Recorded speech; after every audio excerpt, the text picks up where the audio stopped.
cutoff for the state tournament. So it's nitty-gritty time for these teams that are 0-2 or 0-3. You know, they have to start winning, you know, in order to make a playoff run. And let's face it, that's the bottom line. Right. Try to get into the playoffs. Yeah, two things teams see. One of their goals is always to win a division title in the Shore Conference. And number two is to get that opportunity to make a run in the state tournament. You know, and like you said, Ed, you know, you start looking at 0-3 or 1-3 or 1-4, and you know, you really are going to probably be on the outside looking in. Yeah, it's desperate times. Even though the state has altered their playoff format, and you will every now and then in certain divisions get in with a 3-4 record or a, you know, 4-3 record, you know, so not with 5 seconds to go, kicks a 40-yard field goal, happened to be under the goalpost that I was standing at, and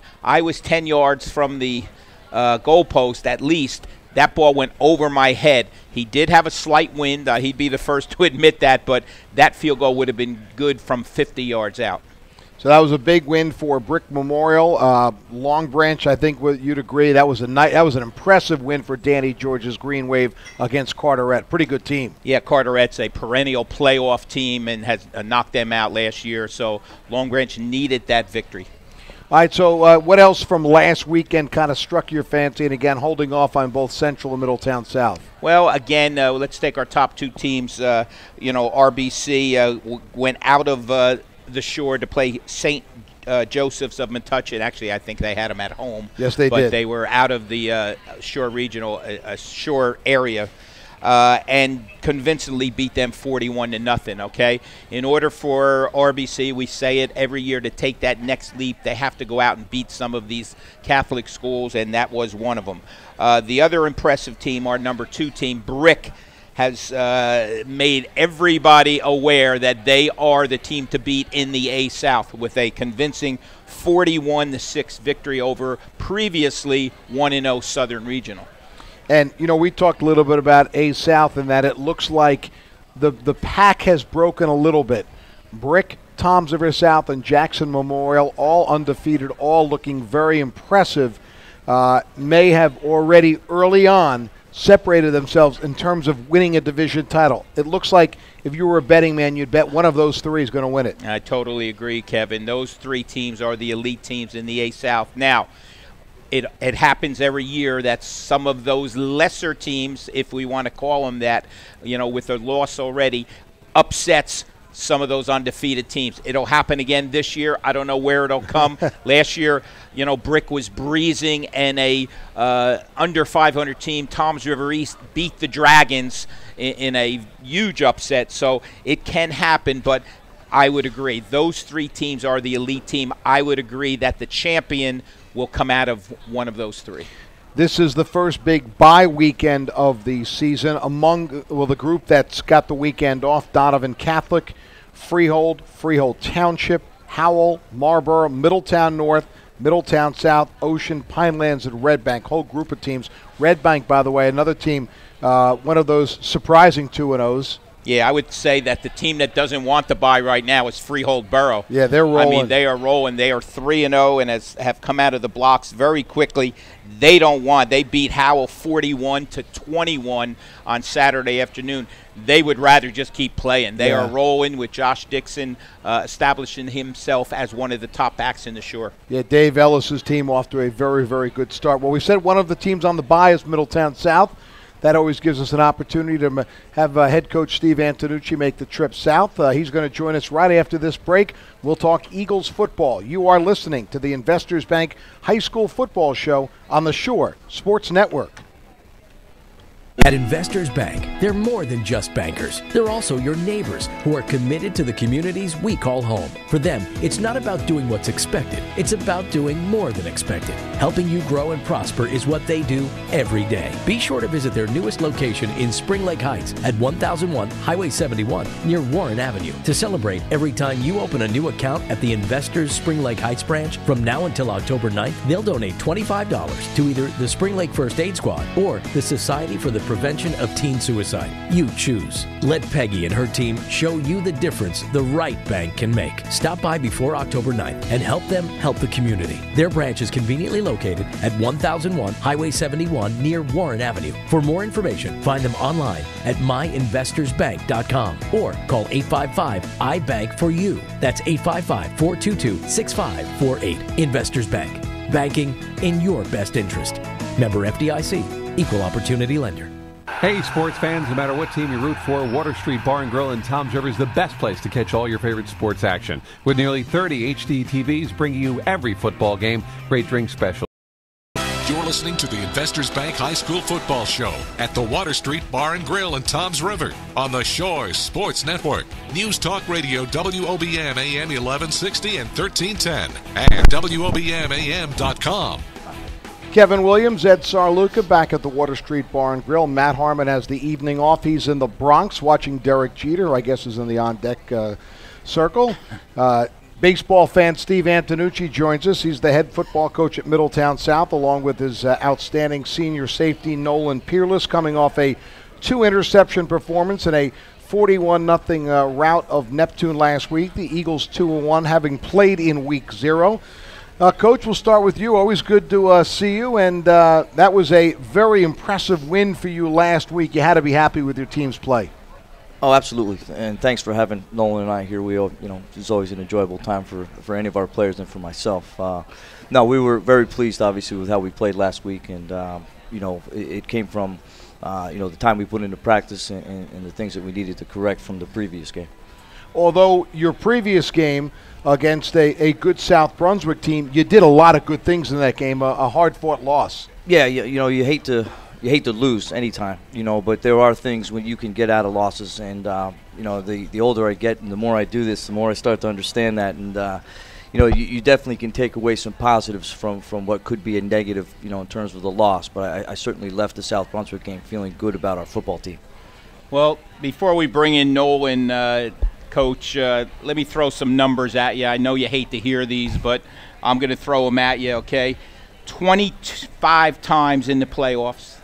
Not all under you, but most of them. 41 state wins, 19 times in the finals, and 9 state titles. Nobody does it better than the Middletown South program. Well, we like to think so. I mean, we work hard at it. We've got a great staff. My staff and myself have been there. This is now year 17, and the one thing that's been consistent about us is there's been consistency with our staff. There hasn't been a lot of turnover. We have lost some quality guys like a Mark Ciccatelli, who's at St. John Vianney now, and Joe Trez, who's at Wall right now. But it's been consistent, and the kids are consistent, and it's a great place to coach and a great place to teach. And I've just enjoyed the ride, honestly. Nolan, tell us a little bit about Coach. What kind of coach is he? Just make believe he's not here. Coach likes to get after it. He's definitely he's not as hard as us as like we usually like to think, but we know he's sitting in the back, and he's always there helping us out, making sure we get everything done. Has he changed in your 4 years? Not that much, but Coach has definitely been there for me a lot of the times, and he's really impacted my career. Okay, how about the so-called rebuilding year last year when you were 5-5? That's a pretty uncommon occurrence, a 5-5 season. Yes, I definitely think we've came back from a 5-5 season. 2-1 right now. We're doing really well. A lot of great players, a lot of young players are definitely putting in the work to get the job done right now. Steve, 5-5. It was the first non-winning season, I believe, for Middletown South in 29 years. And again, numbers are, you can make what you want of them. I'll throw some numbers at that.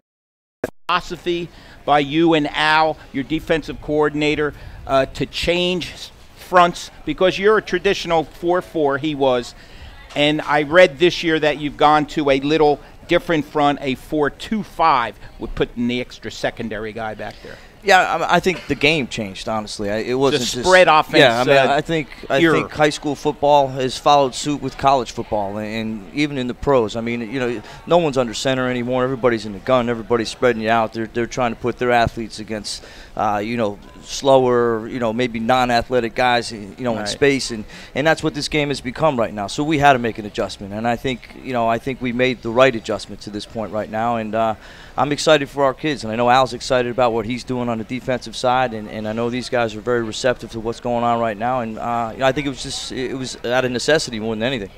Nolan Peerless is a senior safety, 4 interceptions last year, 2 last week, right? Yes. That's got to be a thrill, 2 interception game. Yeah, it was great. Tell us a little bit about the philosophy against a Neptune team that was coming off such a big win the week before, and how you were able to score the shutout. Well, their wide receivers are very tall, averaging 6'5", I think. They're very about tall. About the same size as you, right? Yeah, pretty close. We definitely played a lot of man coverage, and then we actually switched it up in the end because they were going into a lot of trips packages. So we played a lot of cover 3 over the top, and a lot of big plays were made. Including a couple by you. Yeah, a couple big interceptions, definitely. Reading the quarterback, Nolan? Yes, I was reading the quarterback. I definitely just playing over top really helped out. Okay. And our corners definitely did a great job playing underneath, and definitely our linebackers as well. Nolan's an outfielder for our baseball team. Oh, there you go. So he could go get him. He can track a ball. He could go get him. How about the fact of playing a team like Neptune? Neptune is a scary team to play. Yeah. I know if I was trying to set up a defense against Neptune, I'd be scared to death, as probably Coach was and his assistants. But, with their speed, they've got speed. They were coming off of, the week before. Tell us a little bit about the preparation to face a Neptune. What did the coaches tell you? How did you prepare for them? Well, like the coaches said, you really never know what you're going to get from Neptune. And when you come in, you just got to come in reading the defensive huddles and stuff like that. Like, you got to do your homework is what the coaches always say. Take the extra time to go over the paperwork and then come out on practice every day and make sure you listen to the coaches and getting your job done. Coach, new coach there. Mark Ciccatelli leaves. Rodney Taylor, ex-Neptune player, comes in.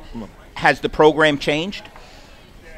No, they still have. They're very talented. Right. No doubt. As you said before, we went into the game. We were lucky. We had a precursor the week before. We got an opportunity to see some guys run around at that kind of speed. So, so when we went into the game, I knew the speed of the game would be the same for our kids. So we had an advantage a little bit, if you want to call it that. But no, they're going to be a heck of a group. They're going to be a tough out for somebody. They got so many talented kids running around, and we caught them on a good night, and we did a good job. And they're not a team that we definitely, we certainly don't want to see them, first round of playoffs. That's not a team you want to be playing in that. Right, and they are in the same division, right? Yeah. Talking with Middletown South coach Steve Antonucci, along with his outstanding senior safety Nolan Peerless. Coach, tell us a little bit about this running back, Cole Rogers. Boy, nearly 200 yards on the ground last week, a junior. He was expected to make an impact. He has. He's great. The kid himself is great. He's just a funny kid. He's got great vision. He's one of those guys that you don't have to teach him a whole lot about how to tote the football. He can run football. And he gets mad at himself when he doesn't make the right cut, or he's too fast to a hole, or he doesn't hit the hole the way he wants to hit it. But he's a worker. He's like I say, he's a tremendous kid. He's a smart young man, and a kid I think has a huge upside to this. And then we got his counterpart, who we think is going to be a good one too. The McCarthy Joe kid. McCarthy. Yeah. Nolan, a lot of teams in the preseason thought that Middletown South maybe, the word was you want to play these teams. If you're going to be down the road, if you're going to be that team, you're going to win a championship. You want to be tested on your way and getting there. Coach, I went up to see South Brunswick, and I believe that they probably have the top quarterback in the state in Dante Strickland, right? I mean, tell us about that kid. I know we like to talk shore football, but this kid is a special kid. Oh, no doubt. You know, I had the pleasure of watching one of those kids run around for me for 4 years, and there's not a whole lot you can do, honestly. I mean, you know, he'll tell you we had him bottled up a couple times. We had opportunities to take him down, and there's just certain times when a kid of that nature, of that skill, there's not a whole lot you can do but sit back and go, oh boy, you know, and there was a lot of that going on. Of course, you were referring to Noshawn Marino. Fill us in on Noshawn. I know he got hurt when he broke his wrist. He dislocated his left elbow. His elbow, okay. I spoke to him earlier in the week, and he's saying he may be back. They play in London this weekend against the Raiders, and then they have a bye week, and he feels he may be back after the bye week. Of course, playing for the Dolphins now. Yes, Miami Dolphins. Coming off a career year a year ago for the Denver Broncos, including a spot in the Super Bowl. Nolan, you're a senior. We always like to have, when we have seniors on the show, we got to get a little thought on their process afterwards. Coach mentioned that you're a baseball player, an outfielder, but what does the future hold upon graduation from Middletown South for you? Well, this summer I've been playing a lot of baseball, and been definitely searching for a couple colleges that I may be interested to play baseball with. But right now, I'm just looking down south, maybe South Carolina, just a couple schools, just to go and work on my grades and maybe get a good job later. I assume you're a Yankee fan, right? Yes, definitely a Yankee fan. Antonucci, you too, right? Absolutely, yeah. I just watched Jeter doubled off the wall. Yeah. Off the wall. Did he really? They must have grooved one for him. He can't reach the wall anymore. They must have grooved one for him. Yes, he just did. Good time for the bye week. How did you like, I'll ask you both, the week 0? How did you like playing early, and do you like the bye now? I love it. I got to be honest with you. I mean, we just spent 2 years in the first week bye, which I thought was brutal. Yeah. I mean, the preseason was just so long. The benefit right now for us is we have 2 byes. And they're coming, now, and then we play 4 games and we get another one. So, I mean, I like it right now the way it's set up. I think it sets us up to hopefully be healthy coming out of both byes and hopefully be successful. Feel the same way? Yeah, definitely the same way. Taking this bye right now, it definitely gives us a little bit more time to prepare. Like Coach said, get a little bit more healthy and definitely get prepared for Freehold Township week coming up this week. Right, that's your next opponent after this weekend off. Okay, Nolan, I'm going to set you up with this one. Tell us a little bit about your younger brother, Spencer. Come on. I knew He's that was only a come sophomore. He's actually a junior. Junior, I'm sorry. That's right. He's doing really well. I love playing with him. And after last week, after my interception, he's definitely had the finisher for me getting that touchdown. So definitely celebrating with him after that. It's great. I can't wait to finish this year with him, and I know it's going to be hard to let that go because I played with him all my life. But I'm definitely excited to see him come up his senior year and see how he does as a senior. Cherish the moments. It's a great thing for your family to enjoy this together. Yeah, my parents definitely love that. Oh, I'm sure they do. Speaking of family, guys, my son is going to dress tomorrow for Manasquan. He's a freshman, so I'll be in the stands tomorrow as a proud father. I was going to ask you where you're scouting tomorrow, but you'll be a dad second guessing the coach, right? No, I won't be second guessing. I'm just happy for him, So what grade? He's a freshman. Oh, wow. He's going to dress tomorrow. I don't know if he's going to play at all, and that's fine. But he's excited about the opportunity. All right, let me ask you this: are you a parent or a coach in the stands? I'm a parent all the way. I real quick, and I know I read an article a long time ago about Phil Simms and his recruiting process with his son Chris, and it was great, the article, and one of the things that he said that he enjoyed doing more than anything was to go to the game and just watch the game. Yeah. He never questioned the coach. He never, here's a guy who's an MVP, a Super Bowl, and that's who I am. I'm a fan. I just want to watch the game. I want my son to enjoy playing the game, and I want to sit back and just watch. Enjoy it. Thank you. And wait, do you play Manasquan this year? No. Oh, no, you played him last year? Oh, that's really good for you. Yeah, okay. Yeah. Guys, I really appreciate you making it. Favorite sports action with nearly 30 HD TVs bringing you every football game. Great drink specials like $2.75 domestic drafts, plus amazing food deals like $5 margarita pizzas. Water Street provides the ultimate sports atmosphere. Their deck is still open, so stop by and hang out outside while cheering on your team. Baker's Water Street's located across from Honey Park on Robbins Parkway in downtown Toms River. Visit them at bakerswaterstreet.com. At Investors Bank, they are more than just bankers. They're also your neighbors who are committed to the communities that they call home. For them, it's not about doing what's expected. It's about doing more than expected. Helping you grow and prosper is what they do every day. Be sure to visit their newest location in Spring Lake Heights at 1001 Highway 71 near Warren Avenue. To celebrate, every time you open a new account at the Investors Spring Lake Heights branch from now until October 9th, they'll donate $25 to either the Spring Lake First Aid Squad or the Society for the Prevention of Teen Suicide. You choose. Let Peggy and her team show you the difference the right bank can make. Stop by before October 9th and help them help the community. Their branch is conveniently located at 1001 Highway 71 near Warren Avenue. For more information, find them online at myinvestorsbank.com or call 855-I-BANK-4U. That's 855-422-6548. Investors Bank, banking in your best interest. Member FDIC, Equal Opportunity Lender. Now, back to the Investors Bank High School Football Show on the Shores Sports Network. News Talk Radio, WOBM AM 1160 and 1310, and WOBMAM.com. Well, clearly, last weekend, the game that sort of sent shockwaves around the Shore Conference was Central's come-from-behind 21-15 win over Barnegat. It earned the Golden Eagles the nod as this week's Shore Sports Network Jersey Mike's Team of the Week.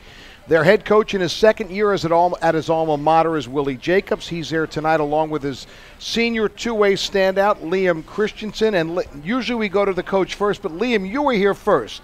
You were on time. Coach was a little late, so I'm going to run to you first, and I want you to share with us as that clock went off and you were at Barnegat on Friday night and you looked up at the scoreboard, what that win meant to your program. I mean, it was very emotional. I mean, I hate to say it, but I was in tears, It was very exciting. My freshman, sophomore, junior year, they got the best of us, but it felt great to finally beat them. Beat them, ranked number 5 in the Shore going into that. In the game, you trailed at halftime. Coach, first of all, welcome. Thanks so much for coming down. Thank you. And tell us a little bit about halftime and obviously in the game but trailing. And yes. Did you get a sense that your team felt that they were in this one to the very end? Prior to going in halftime, it was 2 minutes left, and we drove the ball down, and we had a penalty happen. We drove us back. And basically we ended on, I believe, at the 30-yard line going into the end zone. Going into halftime, coaches, we were very positive. Our kids were clapping. You saw in their eyes that they knew the game wasn't over.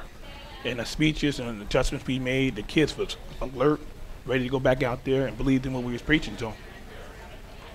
Coach, the adjustment last year, great season, I thought, 5-5 for you. Thank you. The adjustment from an assistant to a head coach responsibilities? A lot of work. A lot more work. Which obviously is always a goal. Tell me a little bit about your off-season and the team's off-season focused on this year, especially for guys like you who are seniors. Well, first off, the loss against Manchester that ultimately lost us the B-South title. It just made us hungrier, So in the off season, we were in the weight room every single day. We were running every single day. Thanks to our strength and conditioning coach, J.P. Sisler, he put together a great program. With him, Coach Kalani, and Coach Masuka, those three together, they really made it happen in the program and made us a lot stronger. And it's paying off already, right? Absolutely. Yeah. Liam, did you put on 30 pounds from last year to this year? On my bench press, yes.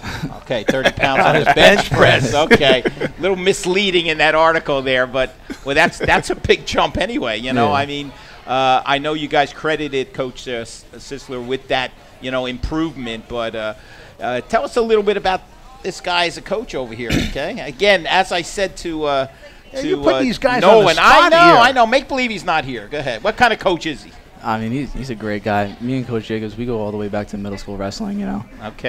And he's just, he's a motivator. He makes us work at all times, and you really love playing for Coach Jacobs. It's like he always jokes around, says, "Hey, my nephew." I call him Uncle Jacobs. That's how.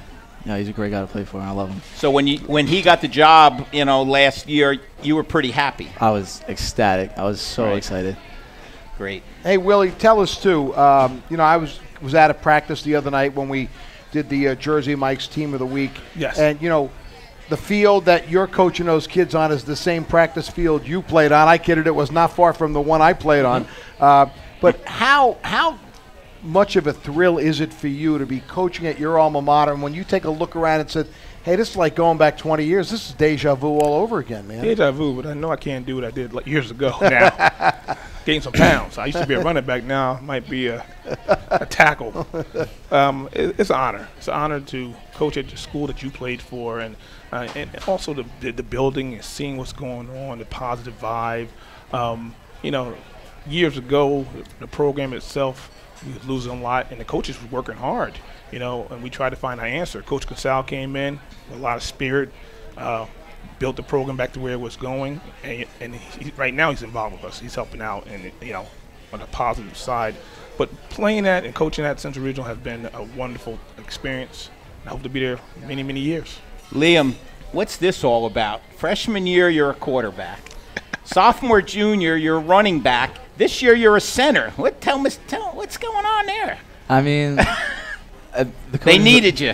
The coaches always joked around, like when I was younger, I'm lifting myself out of positions. I mean, I was only like 130 pounds my freshman year playing quarterback. So, they were thinking, oh, if you keep lifting, you're going to be a lineman. If you keep lifting, you're going to be a lineman. And, you're a lineman. Now I'm a lineman. So. How big are you? What do you weigh right now? 190. Okay. 190 center, not the biggest center around for sure. No, but we're still feeding them. Still feeding them. And you've got a new offensive line coach this year, right? Oh, Coach Gallahue. Yeah, tell us a little bit about him. Of course, he had a lot of success at Manalapan. I could just tell by watching him the other night at practice the other day that he's got it going. Technique, all that, you really see a big improvement? Oh, absolutely. I mean, I've only been playing offensive line for like 4 or 5 weeks, and he's just every day he's just coaching, never gives up on you. He's extremely motivating and exciting. He's very no question about that. Yeah, he's a nutcase. He's crazy, I love him to death. I love him since day one. I love him. Hey, and Willie, you know what? We in the win over Barnegat, you had a sophomore running back by the name of Mike Bickford who had a big game, 120 yards, the game-winning touchdown. But was smart enough to credit the offensive line. I saw the video on our website of the game-winning touchdown, 20-yard run. I don't think a hand was laid on him. Mm-hmm. Offensive line really came through, didn't they? 100%. On the turf? Not really, right? No, not really. So no. it's going to be a unique experience for you. Mm-hmm.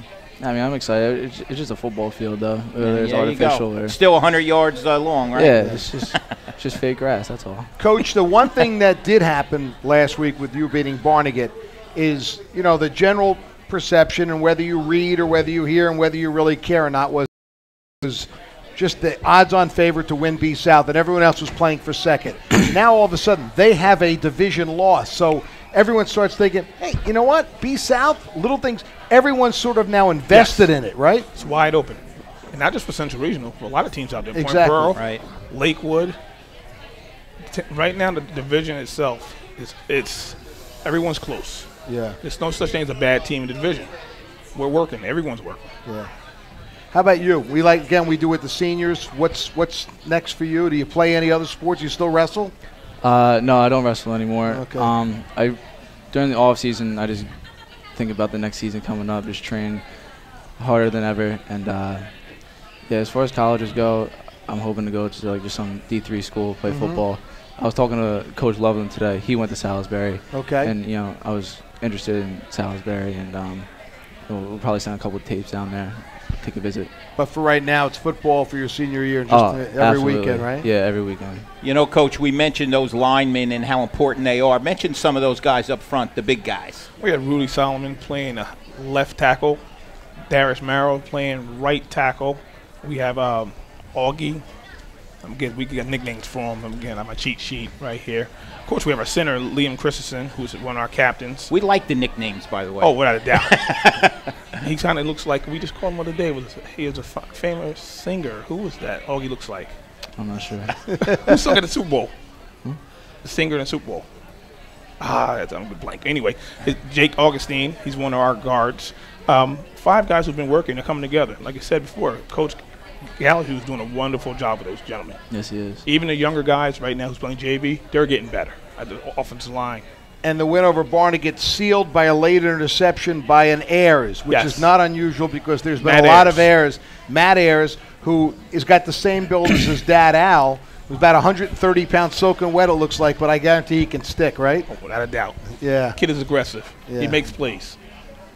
I mean, that's just a huge win for you guys. The key now, obviously, is you got to build on it and not it just be a one-week thing, right? You got to get these guys to understand we got to do that every week. Every week, and I told the gentleman that we haven't won anything yet. I mean, it's a great win, 100%. Our program, the spirit around the school is there, but our goal is to win the conference. That's our goal.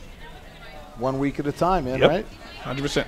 And it starts at St. John Vianney this week. Non-conference, but I mean – But I'm just saying that the momentum continues. Yes. And then the other thing is obviously you want back-to-back appearances in the state playoffs. I don't know that Central's done that really in a long time, right? Maybe Back-to-back? Maybe Tice back in the John Tice days. Yeah. Well, listen, it's exciting. We always, these upsets are nice. You've thrown the division race up in the air and given everyone, thinking, hey, why not us? And now the key for you is I know what you're trying to do is you want to get a program here. Yes. Numbers are good. Freshman numbers are up. Seems like there's a lot of positives, and certainly we hope it carries. Really appreciate you coming down.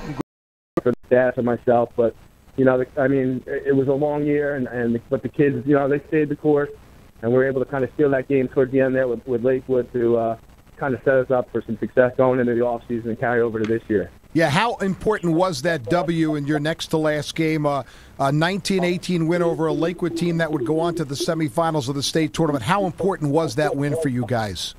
I mean, it was definitely huge. I mean, obviously, the kids they worked hard all season, so number one, it was important for those kids to have a little bit of success, especially our seniors going out last game on the home field, but especially for our sophomores, just to get used to winning a tight football game at the end. We got to stop right on the goal line to win the game. That's something that was huge. And like I said, the biggest thing was just carrying it over into the offseason. The kids were hungry to get right in the weight room and try to fix things and get the ship righted. So it was huge for us. And, of course, you opened this season with a couple of home games and a couple of nice wins, beating Pinelands in week one, I guess. And then coming back last Friday night with a solid win over Donovan Catholic. So the 2-0 start, especially, with your seniors who dealt with so much last year, has to make them feel pretty good. Yeah, the kids are excited, especially getting the first two at home. The community's been great, obviously, but just starting off in the right direction and kind of setting the tone to get the toxic out of our system from last year. It was important for us to start off successful. So we're happy to be 2-0, but we're not content. We were making sure the kids aren't getting content with where we're at, and we don't want to just kind of settle to where we're at and just looking to get better every week. Just based on the scores, obviously the defense has played very well. 9 points in 2 games. Last year, you kind of struggled offensively at times. Are you leaning on the defense this year to carry the program? Well, I mean, they've definitely been great. It starts with our defense coordinator, Matt Salento, who does a great job. We're in year 2 running our 3-3-5. So, again, having all these kids back. But the biggest difference has been how much more physical we are, especially on that side of the ball. So, they've been phenomenal. I mean, offensively, we need to get better real quick. We're still leaving too many points up. But so up to this point, our defense has definitely carried us. And, like I said, we just got to get a little bit better on offense and clean up the turnovers and leaving points on the board. But, we're definitely our defense they've been phenomenal through 2 weeks. So hopefully we get another big showing out of them on Friday night. You do have a senior quarterback back, and Jack Fitzsimmons started all of your games last year. How much has he improved from a year ago?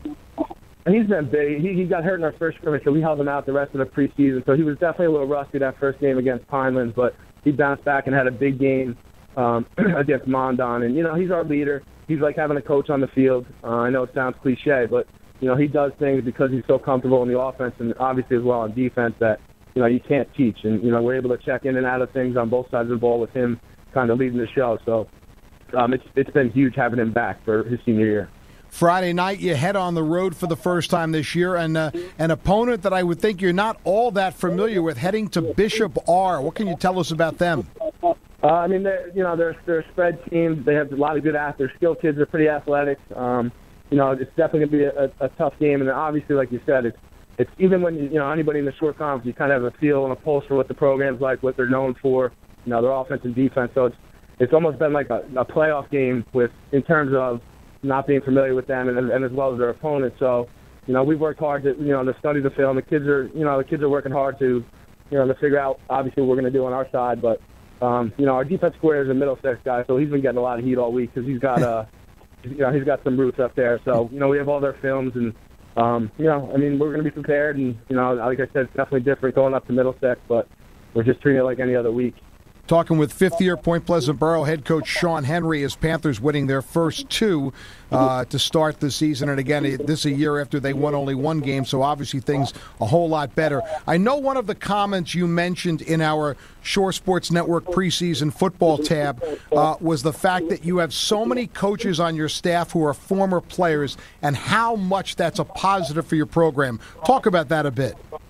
That's huge. I mean, that's been a priority since we got the job to kind of bring as many Point Borough guys on staff, and I think it's important because it is a tight-knit community. It's a small town. I definitely think the division's wide open. I mean, coming into the season, we kind of like where we're at in terms of no one's talking about us. We're kind of in the backdrop where and again, that's something we use with our kids all off season into the preseason was playing with that shit. But it's a competitive division. It's I think at this point it's one of these situations where on any given week somebody can knock somebody off. So, but I mean, again, Barnegate they're going to bounce back. They're a great program. Coach Davis does a great job, so I expect them to to bounce right back. And but again, not to be too cliche, we're just focusing on this week, and our next divisional game will be Manchester. But it'll be an interesting season to see what happens in the B-South. Well, it's nice to have the Magic back a little bit after a one-year absence at Al Sainer Field. Point Borough is one of the marquee traditional programs in Shore Conference football. I know how important it is to you and the folks in the community. So great start. Good that things are going well, and wish you a lot of luck against Bishop R. Okay, Kevin, thanks so much for having me. I appreciate it. All right, Coach. Good night now. Okay, good night. Always good talking to Sean Henry. His Panthers, almost like Central, a team that all of a sudden figures into the Class B South race with the upset of Barnegat last weekend. When we come back at hour number 2, we'll chat, of course, as we always do, with Monmouth University head football coach Kevin Callahan. His Hawks coming off their first loss. We'll also talk with Scott Stump. We'll take a look at this weekend's big games and more right after this.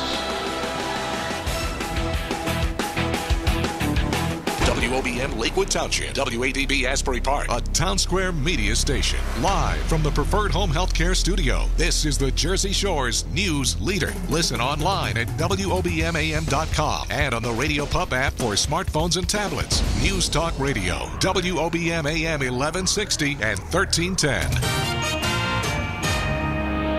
Drying out tonight with leftover clouds and a mix of sun and clouds Friday. I'm Rosetta Key, WOBM News. A Lakewood man is wanted for failing to show up to his sentencing for a 2010 shooting incident. 35-year-old Hiron Dorsey had been free on bail since June in the attempted murder of Stephen Rosado at the Kennedy Apartments in Lakewood. Another man was killed in the hail of bullets. A former Monmouth County fire chief is being sued by New Jersey officials accused of massive investor fraud. Prosecutors say that Vincent Fauci of Middletown spent more than $5 million on homes deeded to himself and his wife instead of tax lien certificates that investors thought they were buying. Ocean County justice system and government officials will be dedicating the county's new Children's Advocacy Center on Hadley Place Friday afternoon. Tina's House is aimed at providing a multidisciplinary team response to victims of child abuse. Jersey Shore weather drying out tonight with leftover clouds and a mix of sun and clouds Friday. I'm Rosetta Key. See the stories you hear anytime at WOBMAM.com. Fox News Radio. I'm Ron Flatter. He's been Attorney General for 6 years. This afternoon, Eric Holder said he's stepping down. Accepting the resignation, President Obama recalled that Holder has been the administration's only Attorney General. Over the summer, he came to me and he said he thought 6 years was a pretty good run. Holder told a White House audience that running the Justice Department has been the greatest honor of my professional life. Holder promised the president he'll stay in office until a successor can be confirmed by the Senate, which could take until next year. Fox News Radio's Steve Taylor in Washington. The last Attorney General, by the way, to serve at least as long as Holder, Janet Reno in the Clinton administration. He says maybe a dozen Americans are fighting in Syria on the side of extremist groups like ISIS. That assessment from FBI Director James Comey, much lower than the 3-digit number we've been hearing out of Washington. Comey says that number includes Americans. Controlled high blood pressure is really serious, and lately you seem to really not care. I've been there for you since day one, and I know you think I'm gonna keep ticking. But no, my friend, I can quit whenever I want. Why can't we get back to the good times, when we were more active and ate more healthy foods, and you checked on me every once in a while? Is that too much to ask? I don't want to leave, but unless you stop ignoring me, what else am I supposed to do? Remember, when I quit, you quit. Sincerely, your heart. Listen to your heart. Don't let it quit on you. Doing the minimum to control your high blood pressure isn't doing enough. High blood pressure can lead to a stroke, heart attack, or death. Get your blood pressure to a healthy range before it's too late. Find out how at heart.org/blood pressure. Check, change, control. A message from the American Heart Association, the American Stroke Association, and the Ad Council. A life prison sentence goes to an elderly California man for the murder of 3 women more than a quarter century ago. He's considered a suspect or possible suspect in killings in 8 other states. And now Samuel Little has been sentenced in California to 3 life terms for the murders of 3 women beaten and strangled in the 1980s when South LA was plagued by crack cocaine problems. Little, now 74, insists he didn't kill anyone, sitting in a wheelchair for his sentencing and interrupting statements from victims' family members. Until now, he had served less than 10 years in prison for a decades-long rap sheet of crimes ranging from shoplifting to rape. A jury needed only about 2 hours to convict him of the murders. Little says it's all based on lies and he wants a new trial.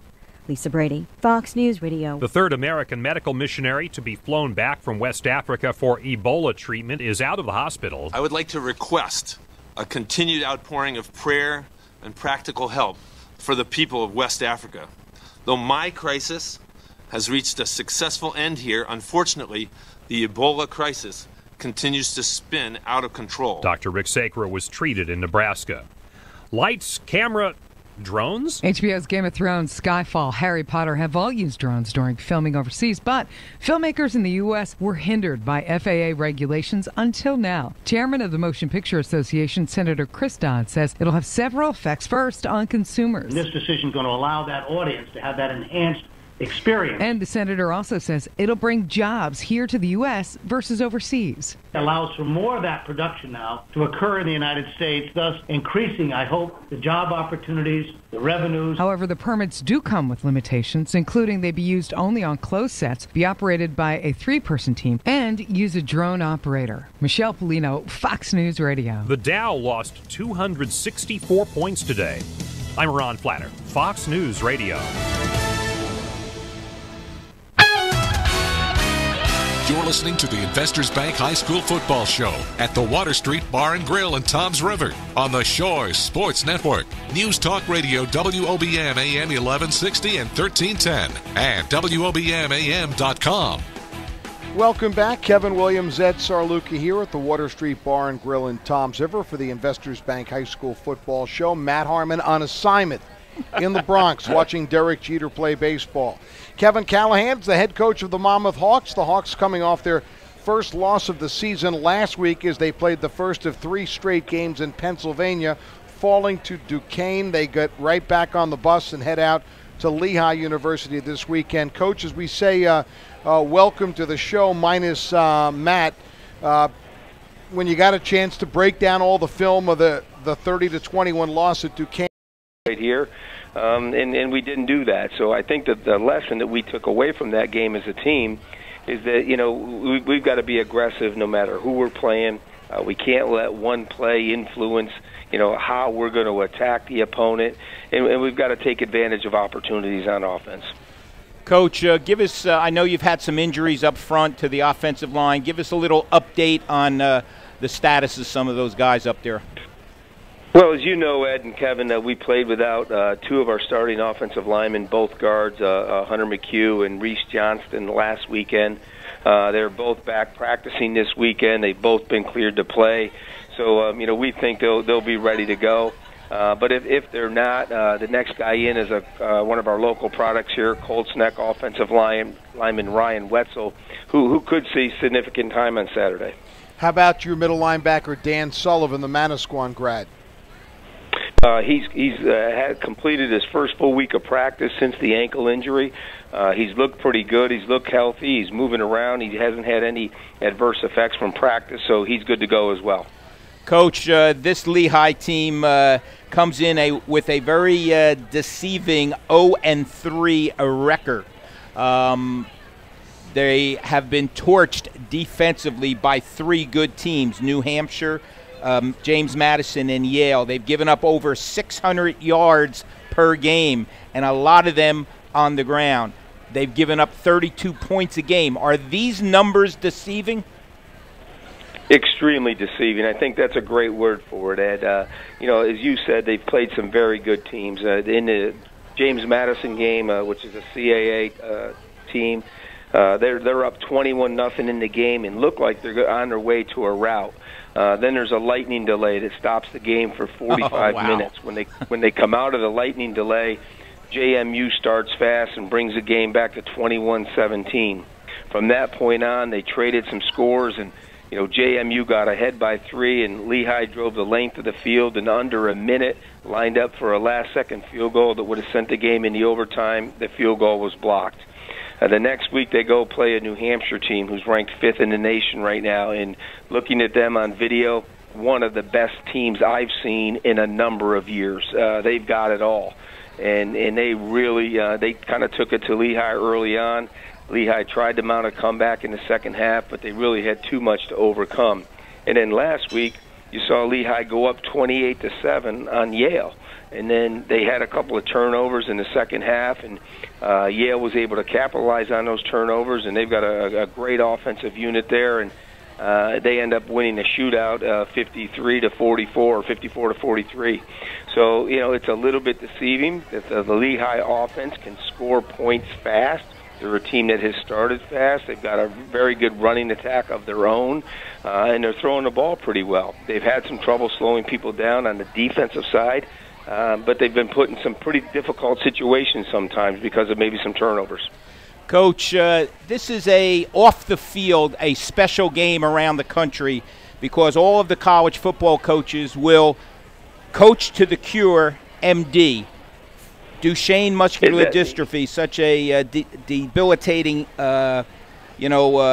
disease.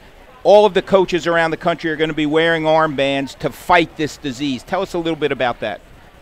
Well, this is a cause that the American Football Coaches has teamed up with the Muscular Dystrophy Association now for several years, and each year on this weekend, all of the football coaches across the country will wear patches on their shirts calling attention to this cause. And it has a special meaning for Monmouth University because there's a young man by the name of Ray Michelli, who was a graduate of Ocean Township High School. He worked very closely with George Conti's teams back when George was a coach there. He came to Monmouth University. He was active in the radio station on campus, and he was our team statistician back in the early to mid-'90s. And Raymond had Duchenne muscular dystrophy, and recently here, a few years back, passed away, and it was on the winning track this week. Coach, would you think that, this is pretty much the opposite of defensively the way you went in last week? Tremendous passer last week, good ground game this week. And your defense, I believe, 100 yards a game. I think that's the strength right now of your defense. Well, there's certainly a lot more on the defensive side. There's a lot more experience in the front seven than there is in the back 4 or 5. And those guys have been playing very well, and they've been doing a very good job against the run. And that's something that we have to continue to do. I think as we talked about last week, if we can make a team one-dimensional, obviously, as you know, Ed, it makes it easier to defend them. Right. And so, we've got to continue to do what we do well, and that's stop them up front and then, put on a great pass rush and give our guys on the back end some help. 12:30 kickoff at Goodman Stadium in Bethlehem, Pennsylvania this Saturday. Of course, you can hear it right here with Matt and Eddie Acapinti on 1160 and 1310 AM. As we said to you last week, we were wrong this week. We'll hope for a good bus trip back. Coach, thanks so much for your time as always. Thank you, guys. I really appreciate it. Always good talking to head coach Kevin Callahan of the Monmouth Hawks.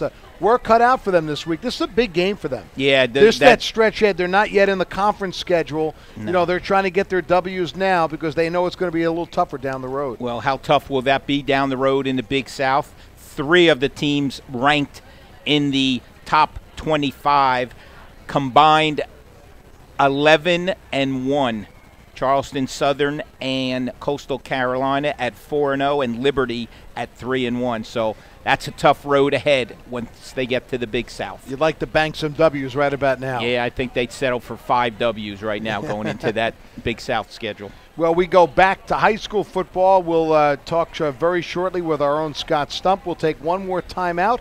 You're listening to the Investors Bank High School Football Show on the Shore Sports Network. At Investors Bank, they're more than just bankers. They're also your neighbors who are committed to the communities we call home. For them, it's not about doing what's expected. It's about doing more than expected. Helping you grow and prosper is what they do every day. Be sure to visit their newest location in Spring Lake Heights at 1001 Highway 71 near Warren Avenue. To celebrate every time you open a new account at the Investors Spring Lake Heights branch, from now until October 9th, they'll donate $25 to either the Spring Lake First Aid Squad or the Society for the Prevention of Teen Suicide. You choose. Let Peggy and her team show you the difference the right bank can make. Stop by before October 9th and help them help the community. Their branch is conveniently located at 1001 Highway 71 near Warren Avenue. For more information, find them online at myinvestorsbank.com or call 855-I-BANK-FOR-YOU. That's 855-422-6548. Investors Bank. Banking in your best interest. Member FDIC. Equal Opportunity Lender. When game day arrives, Teachers Insurance Plan of New Jersey knows it can be tough to focus on anything other than the action on the field. Luckily, Teachers Insurance has a game plan to get you special rates when it comes to car insurance. Because they only insure members of the educational community, including PTA and PTO members, Teachers Insurance can cover you for less. Learn more and get a quick quote online at PlymouthRockNJ.com/teachers. That's PlymouthRockNJ.com/teachers or 888-391-7234. Looking for something to do Friday nights? Head to Jersey Shore Arena in Farmingdale, where it's Friday night DJ skating from 7:45 to 10:30 with a live DJ and light show. Just $10 admission and $4 skate rental. The new Learn to Skate and Learn to Play Hockey sessions begin in November, and there's still time to join the Fall Youth House League. Stop in today to register. Days off from school? Have fun and join their daily public skating. Visit Jersey Shore Arena, 1215 Whitecroft Road in Farmingdale, or JerseyShoreArena.com. Now, back to the Investors Bank High School Football Show on the Shore Sports Network. News Talk Radio, WOBM AM 1160 and 1310, and WOBMAM.com. And be sure and check out our picks on this weekend's Shore Conference games at shoresportsnetwork.com. Picks presented by Gold Coast Cadillac, located on Route 35 in Oakhurst, a half-mile south of the... I'm good. I'm actually heading out tomorrow to the house that Kevin Williams' tuition checks built in Happy Valley for the Stump Brothers grudge match. My brother is a Penn State grad, and as many know, I'm a Northwestern grad. The two teams are squaring off in Happy Valley on Saturday, so I'm actually going to be out there for that game. It is homecoming weekend out there. I'm sure you know that.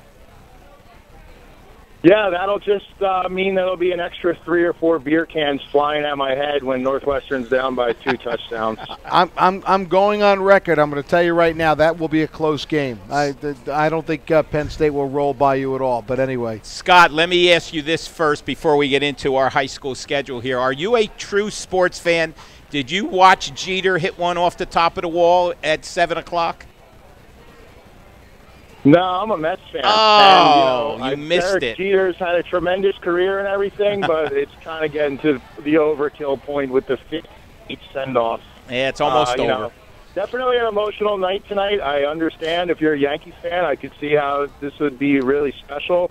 But for me, I've always respected him, but enough's enough. Move it along. All right, so let's move it along to high school football. And speaking of emotional, when we talked when we had our guest on from Central a little while ago, Liam Christensen, their center and middle linebacker, admitted that he was basically near tears when the clock ended Friday night with a win at Barnegat.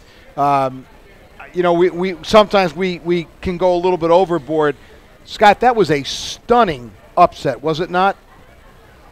Yeah, I was listening to you guys earlier on the show, and I agree that I think most of us thought Barnegat would make it through B South without a blemish on their record. And honestly, I think a lot of us thought if they were going to lose, it would probably be to a team like Lakewood, a playoff team from last year's semifinalists. But Central had already lost to Lakewood in the opener, too. So I think they kind of really snuck up out of nowhere and just played a tremendous game. They finished off their key drives. They came up with huge plays like Jordan Hardy getting the onside kick there that led to Mike Bickford's winning touchdown. They made big plays on defense with turnovers, the interception by Ayers. So they played a tremendous game. They deserve a ton of credit, and now it's up to them to show that wasn't a one-week fluke and that they'll be right in this division race until the end. Scott, you know me. I like to pick out these teams that are 0-2 and are in desperate need of a W. And these are perennial winners, or they have been in the past. Lacey, Matawan, Colts Neck, Asbury Park, and Keyport, all tremendous programs of late, all 0-2. Who gets a W? Well, according to our picks, it looks like you guys are pretty confident in Matawan getting the win over Raritan. I did pick Raritan. Yeah, we know why. To maintain a happy home. Yep. Well, yes. But I did, I picked Raritan week 1 and they beat Manasquan, so I'll stay with the Rockets on this. But no, Matawan on the verge of falling into an 0-3 hole, which I think would be really surprising given the expectations they had, the talent they had coming back. Their biggest issue is offensively. They've been held to a combined 20 points in 2 31-10 losses to St. John Vianney and Rumson, and one of those touchdowns was on defense. So for them, they really have to find a way to get on track on offense. And then conversely for Raritan, it's, how are they going to be now that Richie Salerno, their senior running back who we had on the show at Manalapan. But these are two great teams led by two tremendous running backs. Right. I mean, this is such a great rivalry. Sayreville had dominated the Shore Conference for a while. They were 16-0 against the Shore from 2008 when Brick Memorial beat them in the finals up until last year. I covered that game when Manalapan took it to them in the semifinals of the Central Jersey Group 5 playoffs. They beat them 34-7. Yep. Now they come back this year. Sayreville has Miles Hartsfield committed to Penn State. He already has, I believe, 370 yards rushing in 2 games and 9 touchdowns. And he's averaging 15 yards a carry. So he clearly is the franchise for Sayreville. Manalapan was able to shut him down last year. We'll see, what new wrinkles Sayreville may throw in. On the other side, Imamu Mayfield, the senior tailback for Manalapan, also off to a great start in his first season as the number 1 guy, the tailback for the Braves. And both of these teams kind of have had, I don't want to say easy games, but they've overmatched their first 2 opponents. Manalapan hasn't even given up a point all year in beating Freehold Township and Marlboro. So for both of these teams, this is the first real test, and obviously this game is absolutely huge for Central Jersey Group 5 seeding. I mean, these are 2 teams who could see each other again down the line, and a game like this might determine whether who gets the home game when the playoffs roll around. And I agree on paper that is the best game in terms of 2 very good teams playing one another. But there's also another game that may be the most special game, and that is a game we'll broadcast tomorrow night. They call it the Civil War, the annual tussle between Toms River North and Toms River South. They'll play it at Detweiler Stadium, the home of the Indians. I think all of us thought going into last weekend it would also be interesting because both teams would be 2-0. North loses at the gun on the field goal to Brick Memorial. Can the Mariners bounce back and make a game of this tomorrow night? They certainly have the ingredients. I mean, from what I saw, they were able to move the ball against Brick Memorial, but they stalled out in the red zone numerous times. So for them, it's going to really be about finishing drives. But they clearly have weapons between Mike Husney at quarterback, Asante Moore at running back, Jordan Craig, the senior tight end, who has a big touchdown catch against Brick Memorial. But I think the other big thing is they gave up 230 yards rushing to Brick Memorial, and now they face a Toms River South team that has one of the most explosive rushing attacks in the Shore with Tymir Berry and Khalil Green. No one's held them under 40 points yet. So it's going to be really key for North to try to control the clock and control the ball with their own running game, keep those playmakers off the field for Toms River South. And it's crazy. I mean, that's how high school football, how quickly things could change. Toms River North dominated this rivalry for a while. I think they won 11 in a row until last year when Toms River South came back and beat them 38-7. And this is just such an awesome rivalry. I think it's the 43rd year. I think during my time, the biggest crowd I've ever seen at any local at the Civil War in the early 2000s. Both of them were undefeated late into the season. Came down to a field goal. I think there was about 9,000 people there. I was parked in, like, Manchester. So it's always a really great atmosphere when these teams play. You took the shuttle bus. All right, well, we're looking exactly. I was hailing a cab to get to the game. We're looking forward to